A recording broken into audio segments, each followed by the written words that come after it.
Ctv3 News.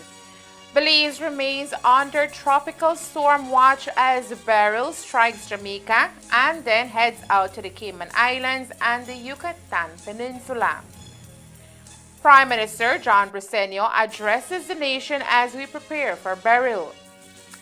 A crackdown on price gouging, several businesses fined for breaching regulations. And we take you to Shipyard for the opening of a new dairy facility. These are some of the stories we have for you tonight in our newscast for Wednesday, July 3rd, 2024. Choose a side. We fight for our queen! Declare for the Greens or for the Blacks. Hold to your courage for the one true King Aegon! Driven by family feuds, the Targaryen civil war in House of the Dragon is split between Greens aligned with Alicent and Aegon the Section, and Blacks who support Rhaenyra in claiming the Iron Throne. War is coming, and neither of us may win. Pledge your allegiance. Watch House of Dragons Season 2 on Max.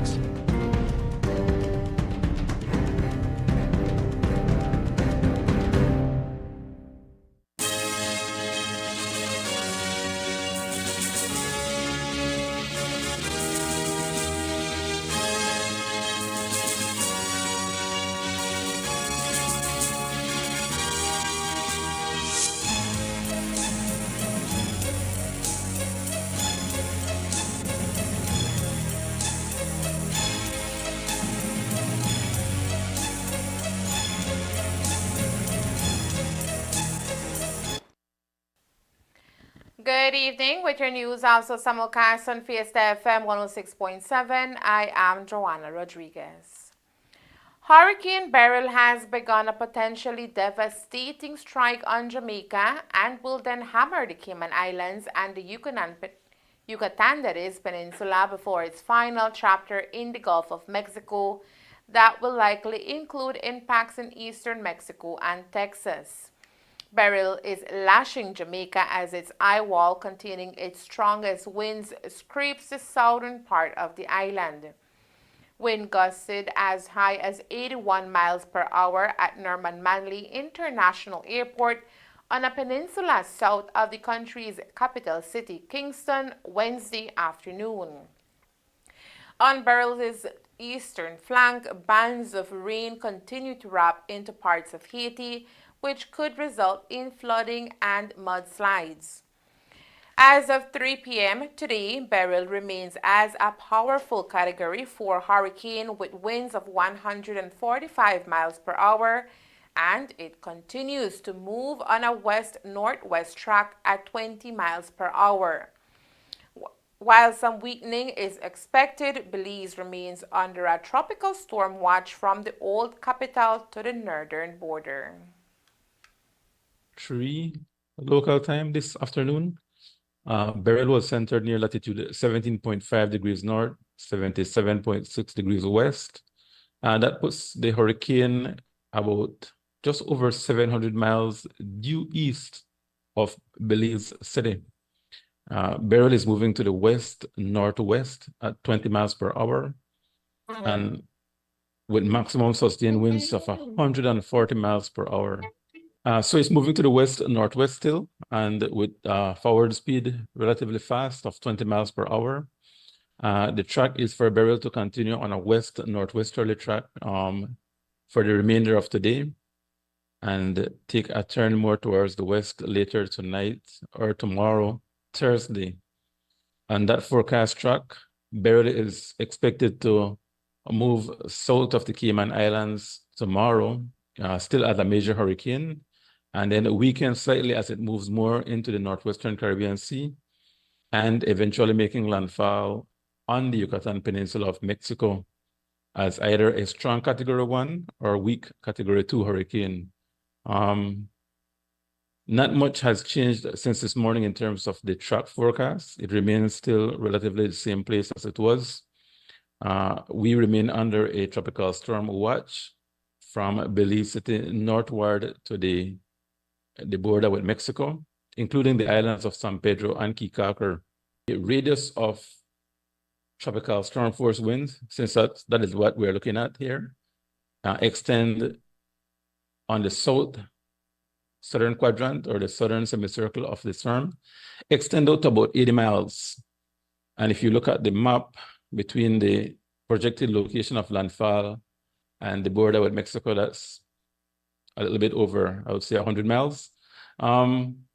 Therefore, we are looking at the possibility, like I said, there's a small chance that the extreme northern parts of the areas under watch would experience tropical storm force winds if the system takes the most probable path and moves within the center of the cone. There is always that small chance that it moves on the southern edge of the cone, which would necessitate, of course, us upgrading this thing to a warning, a tropical storm warning, or even a hurricane warning. That is a very small chance. We, of course, keep monitoring for that particular reason. We look at any slight jog to the west, any shift in terms of the track, and we make that determination. But we are not there yet. All indications, having said that, are that it will continue to weaken. The forecast still says that it will be a category 1 or 2 hurricane at landfall. Well, it was earlier saying a category 1, but there's a possibility it may be a category 2. It was forecasted to remain a major hurricane tomorrow as it passes near Cayman, which is still the forecast. So again, we know that intensity forecast, well, no forecast is exact. And intensity forecast in particular, there is some leeway. So we are watching that also, and to see whether it will slow down or weaken to the extent that the models had indicated. Based on the trajectory and forecast of the system is expected to affect us late Thursday night into Friday morning.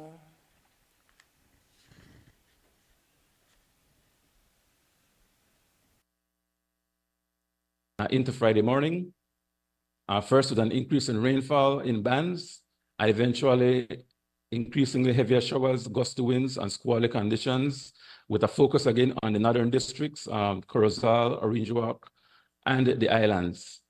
We do not expect, based on the current trajectory, that the beliefs of the area will be significantly impacted. There will be rains, but the impacts will be rather, will not be as significant as up north. So again, that is our focus, and we do urge residents in those areas to continue monitoring very carefully. There is the possibility. As for the National Emergency Management Organization, NEMO, they are gearing up preparedness as the clock ticks. We would also want to continue to stress that the districts, it's particularly the Corozal district and the San Pedro and Kikocker area, need to continue to maintain high levels of vigilance. We are not exactly out of the woods yet, as you can see on the cone. We are still in that area, and so those districts and those areas need to remain vigilant and need to continue their preparedness. We in the Corozal district, shelters have been identified. They will be opened as necessary, and we will be providing that guidance to those communities as we continue. We are also reaching out to our counterparts in Quintana Roo today to discuss with them any collaboration we can have as they also face this Beryl. We're also continuing our engagements with our regional partners as well. And so for us, we're looking really at preparedness at all levels.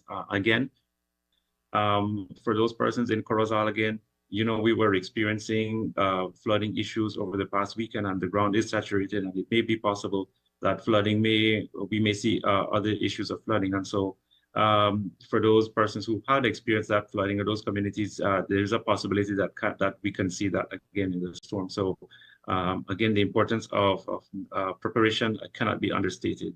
Any concern for Sartene and areas of Progreso at this point in time? Again, these are communities on the coast. So we highly encourage the battening down, the securing of those assets as part of your preparation as well. Thank you. With heavy rainfall expected, there is a concern of flooding here in the north due to the already saturated grounds. Marisol, for the question. The projection right now indicate that we could have up to 2 to 4 inches of rainfall with locally higher values. And again, I stress, locally higher values. Models are only an estimate of what can occur, and they don't always capture the reality. It's a simulation of reality, right? You can always have more, but the indication. While everyone that will come in the path of tropical storm force winds is advised to take precautionary measures, those living in the Keys are asked to evacuate in time if necessary. Tropical storm force winds, I remind the public, goes from 39 miles per hour up to 73 miles per hour. So certainly that's what they should be looking out for and preparing for. There's also, of course, strong battering waves that would affect the island as well. We don't anticipate a strong storm surge given the system moving north of them, but certainly the rainfall combined with the activity of the waves will also be a hazard. But I will. So if you are not going to evacuate, then at least you need to start making those preparations to shelter in place. Ensure you have your supplies. You know where to go if the situation gets worse. And so the importance of preparation cannot be understated. We cannot afford to let our guard down. This is still a very serious and very powerful storm, and we need to continue to take it seriously. We cannot just sit back and not prepare. We have to do something. So I want to stress to everyone: if you're on the islands and you're planning to stay, prepare to shelter in place, gather your supplies, know what you need to do and where to go if things start to turn for the worse. With the northern part of the country expected to experience tropical storm force winds, today Chief Meteorologist Ronald Gordon gave us a scenario of what we can expect. And we do know that the grounds are extremely saturated because we had rainfalls, as you rightly mentioned. We had a significant excessive rainfall event just last weekend. And so in combination with that, and based on what the principal hydrologist indicated on our first press conference on Monday, that could lead to both riverine flooding due to transboundary flow, and of course, what they refer to as urban flooding. And urban flooding due to rainfall, the rain is pooling on the ground. So certainly that is something that we want to advise our residents in those areas to pay keen attention to and to take necessary actions if they need to move to higher grounds. Thank you. Apart from NEMO and the National Meteorological Service of Belize, Prime Minister John Briceño, who arrived back in the country today following his trip to Panama, also advised Belizeans, especially those living in the north, to prepare but be calm and also to listen to right networks of information. I am asking our Belizeans to be calm. Most importantly, don't be listening to rumors or social media. Listen to what NEMO is, whatever advisory that NEMO would give, certainly from also the government of Belize or the Met Office. Those are the only ones you should listen to. But from all accounts, we get regular updates from where I was, from Panama coming in. We are seeing that it seems that God is once again being good to us, that we will be spared from the full brunt of a hurricane. As mentioned, PM Briceño returned to the country today from an official visit to Panama. Today, he also addressed the nation in a recorded statement. In his address, the PM expressed solidarity with the CARICOM nations that have been devastated by Hurricane Beryl. He also emphasized the need for those living within the tropical storm watch area, especially in flood-prone areas, to make all the necessary preparations. I begin by expressing our solidarity with our CARICOM brothers and sisters in Barbados, Grenada, Jamaica, St. Lucia, and St. Vincent and the Grenadines, who were or are being hit by ferocious Hurricane Beryl. We understand the challenges they are facing, and Belize will do its part to aid in the recovery efforts in our sister Caribbean nations. Although the eye of the storm is not expected to pass over Belize, this is such a big storm that damaging effects could possibly be felt from Belize City to the northern districts of Corozal and Arinjoak, as well as Ambergris Key and Kikoka. Residents, especially in the north, should brace for strong winds gusting to tropical storm strength and heavy rainfall due to the hurricane's proximity to the northern half of our country. As of now, from Belize City to Corozal, as well as residents in the Keys, are under a tropical storm watch, which will later become a tropical storm warning. Residents in the north should prepare for flooding, especially those in low-lying, flood-prone areas. Strong winds may cause some structural damage to homes and could also result in losses in the agricultural sector. Since we face potential damaging impacts from this storm, it is crucial for everyone to be prepared. Please look after your family and friends by ensuring that all necessary precautions are taken for the safety of your loved ones. As of tonight, the eye of the hurricane is forecasted to pass north of Belize in the Yucatan Peninsula. And if it stays on today's projected path, residents in northern Belize will experience potentially damaging wind gusts. Agriculture officials, including the Minister of Agriculture, Honorable Jose Mai, converged in Camp 19 in the community of Shipyard here in the Orange Walk district this morning to witness the historic inauguration of the Northern Dairy Processing Facility. The first of its kind here in the north, the newly constructed facility will see the processing and the packaging of dairy products produced by close to 200 local farmers. Our news team was present at today's event and filed the following report. Today marked an important milestone in the dairy industry here in the north and for the agriculture sector on a whole, with the official opening of the first dairy processing facility in the community of Shipyard.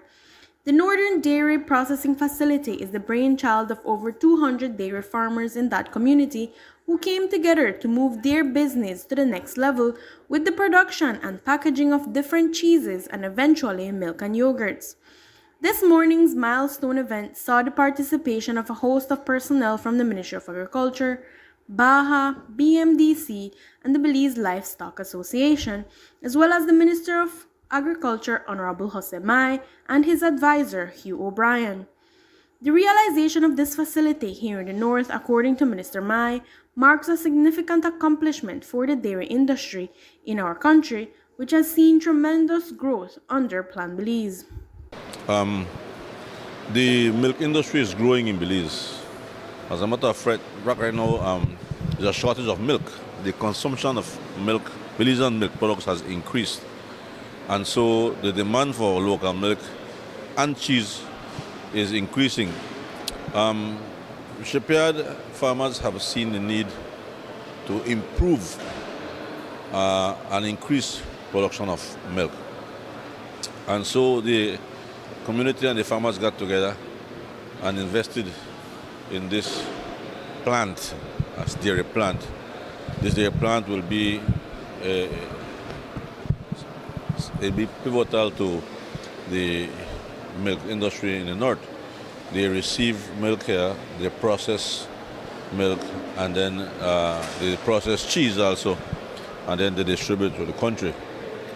The plan here is to begin softly with pasteurization and then get into UHT production. You know, we have one UHT plant already in Spanish Lookout. So this plant, for them to survive economically and to meet the demands of the public, they will have to do also UHT, which is ultra high temperature pasteurization. So they are moving to that slowly. And the government's position here is to support the farmers. Plan Belize, and if you go back to Plan Belize, you will see that our government's plan is to increase the production of what we consume in Belize. So we are producing what we consume, and we consume what we produce in Belize. I hope to see the day when there will be no need for us to import any dairy products. And if you want dairy product, then you have to pay for it. of course, there has to be an increased price in tariffs in order to protect the local market. Ensuring that the local dairy producers are able to enjoy tax exemption and continuous support from the Ministry of Agriculture, according to Minister Mai, ensures that they are on a level playing field with imported products, which have traditionally enjoyed heavy subsidization. We have improved significantly. Our government changed the policy. I will tell you that prior to our government coming to office, the imported milk, Lala, was paying no GST, and the local milk was paying GST, and the equipment was paying GST. So it was unfair competition because the milk in Mexico, Lala, is subsidized, 1 peso per liter. Then it reaches the border, no GST is paid. It comes into the country and sold to the public at a price. The farmers here now, if they want to have a milk compared to Lala, they have to pay import duty plus GST on all the equipment, all the bottling, all the labeling, which is unfair. We changed that. And so that is how we have the UHT plan in Spanish Code, because if we are government serious about investing in local production, we have to have policies that will create that type of action, that the farmers can go and buy the equipment, bring it in duty-free, and compete with the importing milk. The realization of this facility also addresses one of the main challenges in the sector, which has traditionally been a short shelf lifespan for locally made products. One of the main challenges we've had in the dairy sector is that the milk in particular has not lasted long enough on the shelves. So when you buy milk in the gallon or the half gallons, it would last you for only like 14 days at most, and sometimes even less. So the importance of these facilities is that they are putting in place quality equipment. In Spanish Lookout, Western Dairies, they put in a UHT plant, and here in Shipyard, for the first time, they are now putting a more modern facility to process the milk. Everything was more cottage type before. So this is a very important development from that perspective, and they also have plans to put in place a UHT addition to the plant as soon as the milk production here gets to a certain level. The hope, according to Minister Mai, is that this facility now in action, more residents in the area can also benefit from the growing dairy industry in Belize. So I also want to see the day where our farmers around Shipyard, the local farmers, will start to raise their own dairy cows and sell to this plant. Because we want to see that the villages around grow along with this community, right? And so once this starts to operate, the demand for milk will be high. And the surrounding villages can then start to their own little dairy cows and selling, just like it's in Spanish Lookout, where people living in Docron 1, Docron 2 really have their dairy cows and they sell into Spanish Lookout. We want to see the same thing here. So I'm happy for this occasion. To me it's another achievement in the country for agriculture, and I think that it can grow definitely. The facility is run by the Northern Dairy Association, which is made up of close to 200 dairy farmers from within the Shipyard community. Reporting for Ctv3 News, Norma Ruiz. Coming up next, several businesses fined for price gouging. Stay tuned. The Orange Walk Clinical Lab Summer Promotion 2024 is here. Get your summer promotion on glucose, cholesterol, triglyceride, and hemoglobin for only $20. Also, fantastic promotions on prostate PSA for only $50. We also have other packages on promotion. We also provide DNA paternity testing. We take this opportunity to inform the general public in the Orange Walk District that we are an approved NHI lab service provider. So for all your NHI lab tests, just visit your NHI medical provider and visit us at the Orange Walk Clinical Laboratory. We take care of all your NHI lab tests. Results are provided the same day. Come visit us on number 20 San Antonio Road, Orange Walk Town. Call for details at 322-0423 or 600-2727. Call 630-1479. Remember, don't wait for symptoms. Check your health today. The Orange Walk Clinical Laboratory.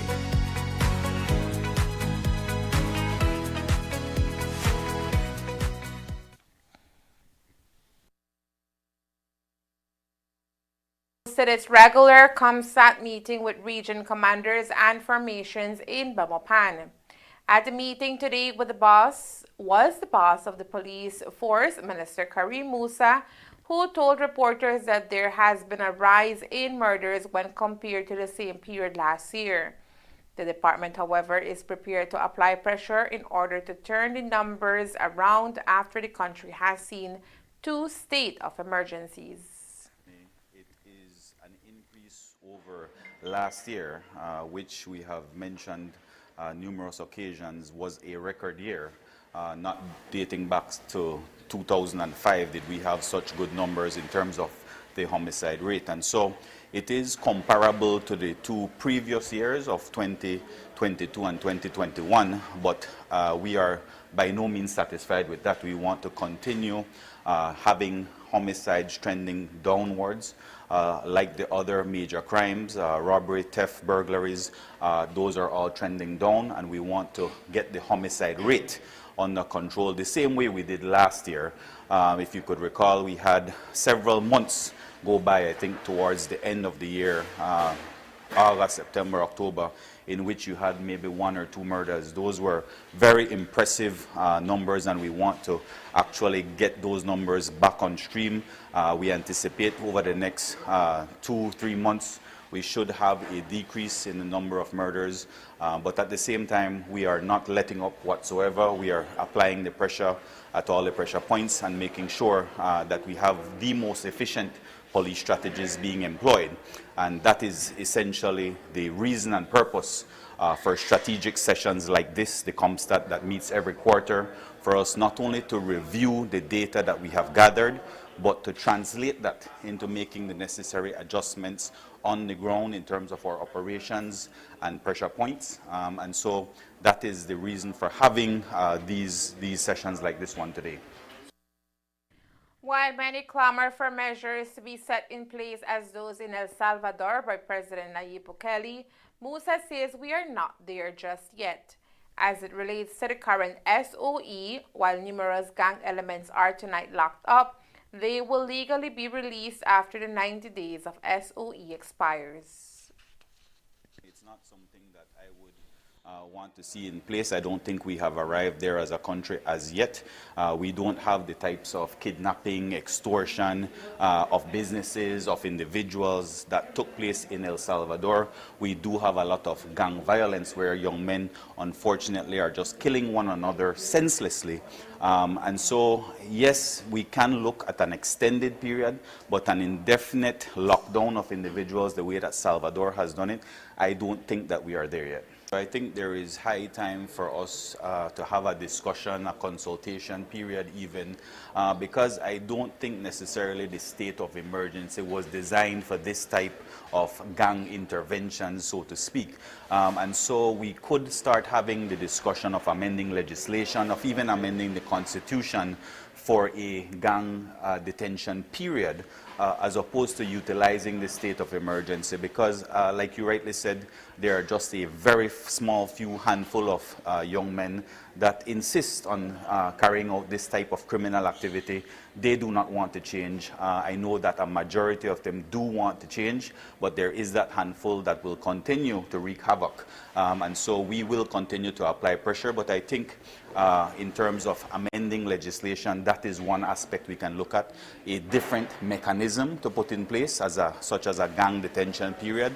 Also, we're going to be looking at, over the course of the next 3 months, amending legislation for gang and gun violence. And so having possession of a firearm, as you know, could carry up to 5 years imprisonment. We're looking to increasing that penalty. Again, going through a consultation period with all the stakeholders, with magistrates, with judges, with the DPP's office, to see how we can improve the Firearms Act and increasing the penalty for illegal firearms, and perhaps even establishing a specialized court to deal with gang and gun violence. So a specific Supreme Court or High Court judge that will address specifically matters and issues arising out of gang and gun violence. As As per the official numbers reported at the ComStat meeting today, the high rise in criminal activity remains concentrated in one area of Belize City. Eastern Division remains the epicenter of homicides, particularly due to the demographics with the gang elements that saturates the south side of Belize City. So they have the majority, and they're followed closely by the Kiowa district. You would know that at the beginning of the year, rural Belize district had a number of murders. In that Ladyville and River Valley area, there were a number of murders there, I think 10. That's extremely high for the Ladyville area. So those numbers from the rural area in Ladyville took up the Eastern Division numbers as well. So again, Eastern Division followed by the Kiowa district. I think Kiowa district currently has a total of 14 murders. So far this year. I think last year around this time they were, I think 4 or 6, but the number in Kiowa is extremely high. And again, due to the fact that we had that spate of incidents in the Kiowa area as well as Belmapan, we had a few murders in the rural Belmapan area. So those are what affected the numbers in the west. Part of the response in fighting crime is the public's involvement, according to the Commissioner of Police, Chester Williams. And we have to be real. Police are not at every street corner monitoring the movements of criminals, and criminals do monitor how the police moves. Policing is a job that we would normally patrol. We're not security guards where we just stand at a particular area and wait. We have to move around. And when the police do move around, criminals use that opportunity to be able to commit crime. And so when you have those instances where crime occurs outside the preventative reach of the police, then we must do our best to be able to solve them. But I also said to them that while we look at it from that perspective, we must always ensure that we put our best foot forward to be able to to give the public that sense of security that they need. Working in collaboration with the public is important, because when the police move from a particular area, the public is there. So the public will have more information than the police would. And so making sure we're able to get the public on our side to assist us in fighting crime is of critical importance. And so I urge them to make sure that we do more in soliciting the support of the public in crime fighting strategies.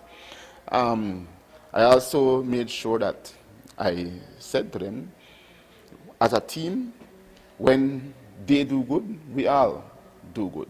When they do bad, we all do bad. We cannot just be looking at things in isolation and think that when one commander area is not as calm as we want it to be, it is just on that one commander. So from the headquarters level, I make sure that we lend support to the respective areas to be able to address the crime problem, as well as to see how we can deal with those persons who are. I think for the most part, the commanders across the country are doing well. Today, Prime Minister John Brisenia was also questioned about the effectiveness of the SOE and its 90 days extension, which was approved by parliamentarians at last Friday's House sitting. And all of these things take time. The issue of crime is not an overnight thing. It is something that has been brewing for decades, and we are trying to do our best to act decisively to be able to approach this. But can't stop somebody if they want to kill somebody. All we could do is the best is to try to prevent as best as we possibly can. Apart from the SOE, other measures are being implemented to fight crime and restore a sense of safety for those who feel that their security has been robbed, says the PM. I think that Belize is a safer place than before, but you will find these things. You find them in the United States, you find them in London, you find them anywhere in the world. What I think you should also commend us is that more and more of these crimes, we are breaking them, we're getting them, we're finding the criminals. Minister Musa mentioned several of them in the House, something that did not happen before, because we are investing in technology. We're investing in DNA, using DNA technology. We are investing with the police, training them and making sure that we can go after these criminals. And we are going to go after every single one of them. The Ministry of Agriculture, Food Security and Enterprises Supplies Control Unit SCU has intensified its efforts to enforce the supplies control prices regulations in the face of the incoming threat of Hurricane Beryl. The increased enforcement came following reports of price gouging of certain products as Belizeans prepare for the effects of the incoming weather conditions. In recent inspections across the Cayo and Belize districts, the supplies unit says 9 establishments were found in violation and issued tickets accordingly. This proactive measure, according to the Ministry of Agriculture, aims to protect consumers from unfair pricing practices and ensure adherence to regulate markups. The SEU has reminded establishment owners to maintain prices within the permitted range for regular items, clearly display prices, and readily provide invoices and receipts upon request. In particular, the SEU emphasized that the control price for 16-ounce sliced bread is $2.10, not $2.25. The unit will continue its rigorous inspections and collaborate with local authorities to curb violations. Consumers are encouraged to report any suspected breaches of the regulations by calling 607-4686. Monitoring continues in the north of the country at this time. Today, in an interview with Agriculture Minister Honorable Jose Mai, he also spoke on recent hike in the prices of some vegetables in the local market. These increased prices, according to Minister Mai, are as a result of farmers being unable to plant local produce since the start of the rainy season, which has prompted importation. Prices of vegetables at this time of the year always goes up. But this particular year has been very extreme because in 1 week you have dry, very dry, and following week after you have very wet. So the people who plant habanero were informing me that much of their habanero plants aborted the flowers because of the high temperatures. And those who maintain the flowers right now with all the rainfall have obviously they could make it through, and so we have a scarcity of habanero. But in speaking to some of our friends in Mexico, in Quintana Roo, Yucatan, that plants most of the peppers, they're having the same problem.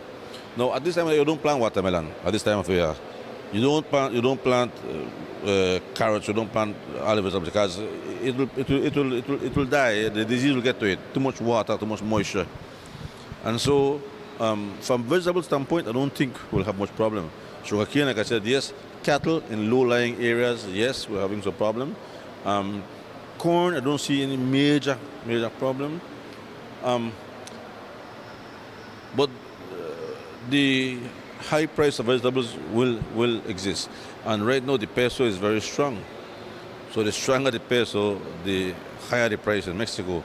But if you cannot grow tomatoes in this type of the year. Sweet peppers, you cannot. Cabbages, you cannot. It's too wet. So this is a time that, but it's only a short period, right? So during this time, the BMDC will look to see where we have the best prices to buy, to import, and to ensure that people get the best prices and not the extreme prices.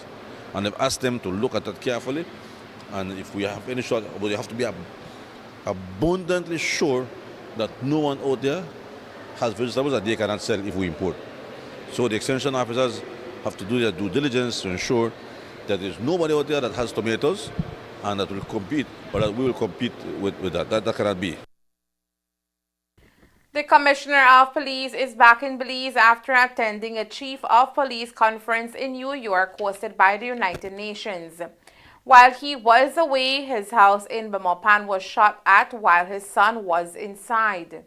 The alleged shooter is 21-year-old Traveen Thomas, technician of Camalote, who was taken to court on Monday and charged with aggravated assault and remanded since he committed a firearm offense. Today, the Compol told reporters he has met with Thomas.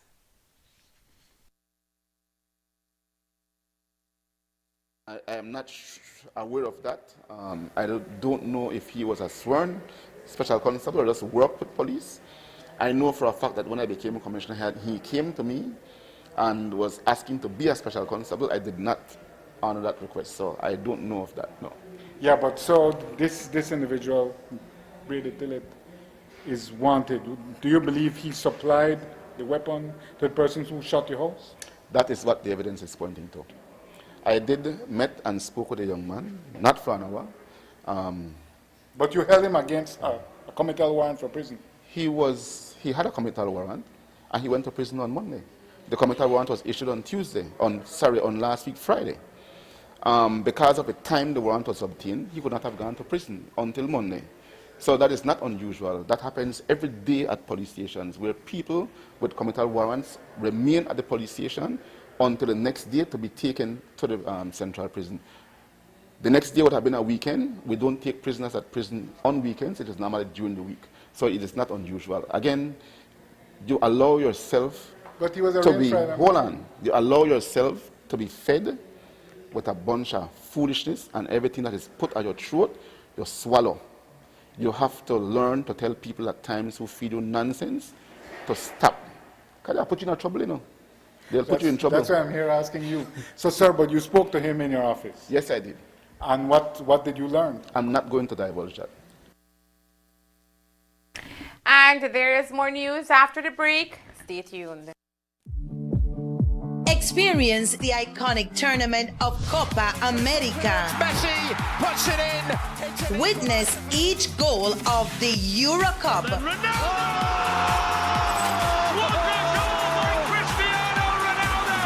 And live the excitement of the CONCACAF games. On target, and it's in. It's in the back of the net. It's a stoppage time. Available only on Centaur's Express Plus app. Call 380-101 and sign up today. Express Plus app, streaming entertainment.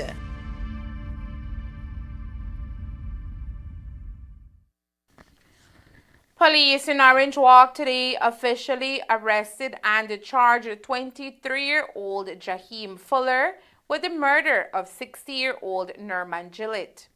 The elderly man was, as we reported on Monday, was shot and killed on Sunday as he arrived at his home located on Monkey River Street here in Orange Walk town.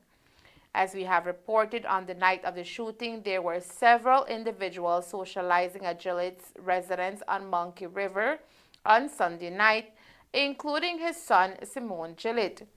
Shortly after midnight, the elder Gillett arrived home and was walking into the yard when a red Ford Escape drove in front of the yard and one person exited the vehicle. That person opened fire at the group of persons, causing fatal injuries to Norman Gillett. Another person, identified as 40-year-old Leon Tasher, also received gunshot injuries to the left shoulder. 23-year-old Jaheem Fuller was slapped with 1 count of murder for Norman Gillett and 1 count of attempted murder for the shooting of Leon Tasher. He is expected to appear in court for these charges here in Orange Walk town. The country's attention is currently focused on Hurricane Beryl, which continues to make its way towards the Yucatan Peninsula at this time. With the entire northern part of the country currently on tropical storm watch, there are growing concerns about possible flooding, particularly in low-lying areas in the north, which have been affected recently with increased rains. As it relates to the agriculture sector, today, Minister Hossamai issued a warning to all farmers to be prepared for the incoming bad weather. Of particular concern at this time, according to Minister Mai, is the sugar industry, which had to suspend milling for an undetermined amount of time. Here in Orange Rock South, at least in Trinidad area, San Lazaro, we have received, I think, 10 and a half, 11 inches of rainfall so far. That's from June 7th, I think. Okay. The low-lying areas are already saturated. They are filled with water, all the low spots. The waterways are filled with water. So if we get another 6 inches of rainfall overnight, we'll be having a problem. If we get more, we're in greater problem. I am not too concerned about the agriculture sector, so to speak, because the main crops are out except sugarcane. But corn, right now, I think some of it has been harvested. They are preparing land. They were preparing land to plant some of the corn, but I don't think that we will have major problems with vegetables. Well, no one is growing vegetables. It's difficult to grow vegetables, and so sugarcane, I don't believe we will have more time to extend the crop. We are already in July. There's still, I think, 100,000 tons of cane out there. If the weather passes and we have more rainfall, the cane fields are already saturated. And if they are able to harvest, burn your cane and cut and load, the sugar roads will be in a terrible condition. So it becomes more challenging. I find it very difficult that we will continue with the crop. But let's keep our fingers crossed. I would love to see the farmers deliver all their sugarcane. I see it very challenging though. At this time, there has been no indication from BSI ASR on any tentative date when the mill will reopen to accept cane.